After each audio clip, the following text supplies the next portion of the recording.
Yaxşı, baxırıq 5-ə.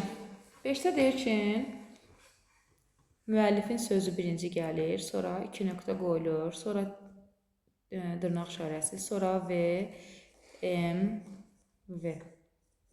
Bax, hansını oxşuyur? Elə bir 4-ün qabağına bir dənə də müəllifin sözü artırıbdır. Bax, strukturu mürəkkəbləşdirə gedir də. Burada 2 tərkib hissəsindən ibarətdir. 1-də. Görsən, MV. Sonra bunu tərsinə edir. VM eləyir. Sonra başlayır 3-dən eləməyə. MVM eləyir. Sonra yerlərini yenə dəyişir. VMV eləyir. Bir dəfə elə bir verir, bir dəfə də yerini dəyişir. İndi bu VMV-nin də qabağına bir dənə M artıracaq. Bir-birindən elə bir törəyə gedirlər. Gəl baxaq, buna da cümlə yazaq. Məsəl üçün yazıbdır ki, Cəmaləddin taxta yaxınlaşıb. Cəmaləddin taxta yaxınlaşıb.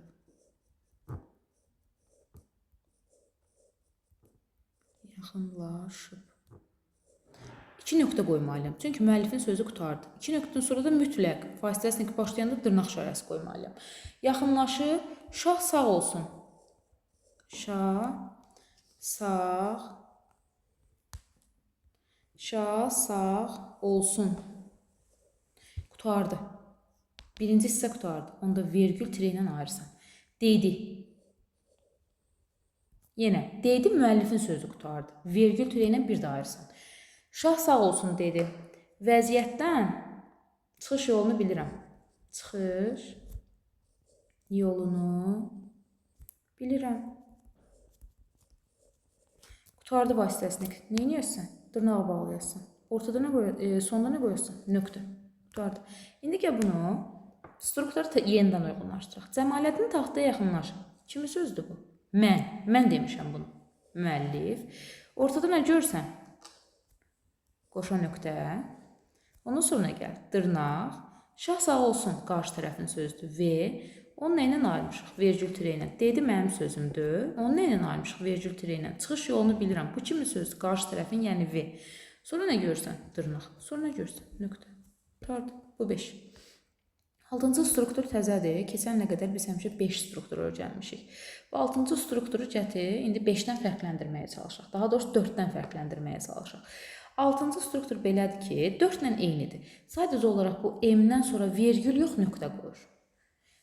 Deyərdim ki, bunu tapmaq ən belə insanı çaşdıran strukturdur. M, nöqtə. Eyni şeydir. Bir dənə bunun vergülünün yerinə 4-cü strukturun M-dən sonra gələn vergülün yerinə nöqtə qoyasın. Yoxsa eyni şeydir. Görək indi bu struktur hansı cümlə növlərində özünü göstərir. Burada fikir versəniz 4-cü strukturda. Burada müəllifin sözləri bir dənə bütöv cümlənin ortasında gəlir. Bir bütöv cümləni 2 yerə bölür. Bax, bu kitab sənindir, vergül qardaşın yoldur. Bu bir cümlədir, düzdür? Bir dənə mürəkkəb cümlədir. Bir mürəkkəb cümlənin tərkibində müəllifin sözü gəlir. Bir cümləni 2 yerə ayırır. Amma 6-cı strukturun ondan fərqi odur ki, bu ayrı cümlədir. Bu ayrı cümlədir. 2 dənə müxtəlif cümlədir. Yəni, bir cümləni 2 yerə bölməyib. Ona görə də birinci cümlədə fikir tam olaraq tamamlanır deyə özündən sonra vergül yox, nöqtə qoyur. Çünki cümlə tamamlanır. Gəl baxaq. Deyir ki, istəyirəm ki,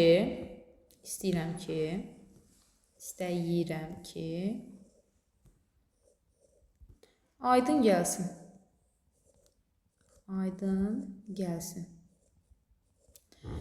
Vergül tire dedi. Bax, istəyirəm ki, aydın gəlsin, cümlə qutardı. Amma bu cümlənin nöqtəsini gətirib burada qoysan. Aydındır, çünki burada vergül qoymuşsan, nöqtə ilə vergülü arxa-arxaya qoymaq olmaz. İstəyirəm ki, aydın gəlsin, cümlə qutarı ver, cümlə bitif. Dedi. Bu cümlədən sonra gələcək nöqtəni gətirib M-dən sonra qoysan. Çünki bunun vergülü var burada. Məntiq ondan ibarətdir. Dedi. Burada nöqtə qoydunsa, vergül qoyanlarsan. Düzdür? Tire qoymaq məcburiyyətindəsən. Dedi. Yeni ideyalar üçün məzahiri çağırarsınız. Məzahiri sonra çağırarsınız. Fərqi yoxdur. Məzahiri sonra çağırarsınız. İndi burada bir dənə də bir şey var. Çağırarsınız yox, burada da sınız olmalıydı. Sınız. İndi buna bax. Məzahiri yox, qoy indi başqa ümumi söz yazın. Məsəl üçün, valideynini sonra çağırarsınız. Böyükdən. Valideynini sonra çağırarsınız. Niyə yazıram deyəcəm indi. Çağırarsınız, burada vergülüydü. İndi qulaq asın. 4-dəki struktura bax. Bu kitab sənindir dedi, qardaşın yollayıb. Bu bir cümləni 2 yerə bölmüşdü deyə qardaşın balaca ilə başladı. Çünki cümlə yenidən başlamır da. İlk sözü deyil, cümlənin orta sözüdür. Ona görə balaca ilə başladı. Amma buna bax. İstəyirəm ki, aydın gəlsin.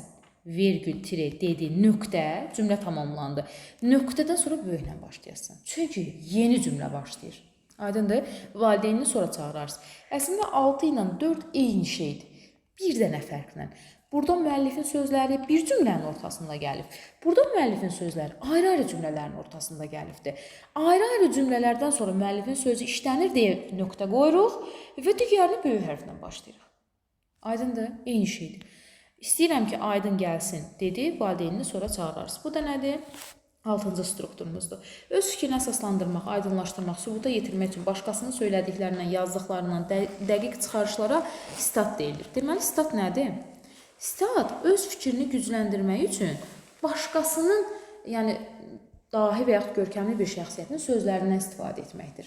Məsəl üçün, Nizami Gəncəvi demişdir ki, qüvvət elmdədir, başqa cür heç kəsə üstünlük eləyə bilməz. Bu sitatdır. Öz fikrimi, uşaqların məsəl üçün elmə olan marağını haqqında danışıram və öz fikrini gücləndirmək üçün Nizami Gəncəvidən sitat gətirirəm. Nizami Gəncəvinin sözünü deməyim sitatdır. Aydındır? Sitat öz fikrini, düşəcək bu da var, öz fikrini gücləndirmək üçün başqa bir müəllifdən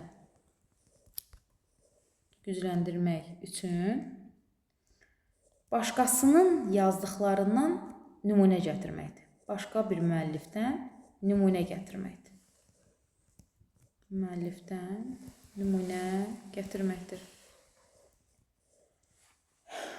Nümunə gətirməkdir. Sitatdan sonra bəzən 3 nöqtədə qoyula bilər. Bu qədər. Gətirin də testlərə də baxaq.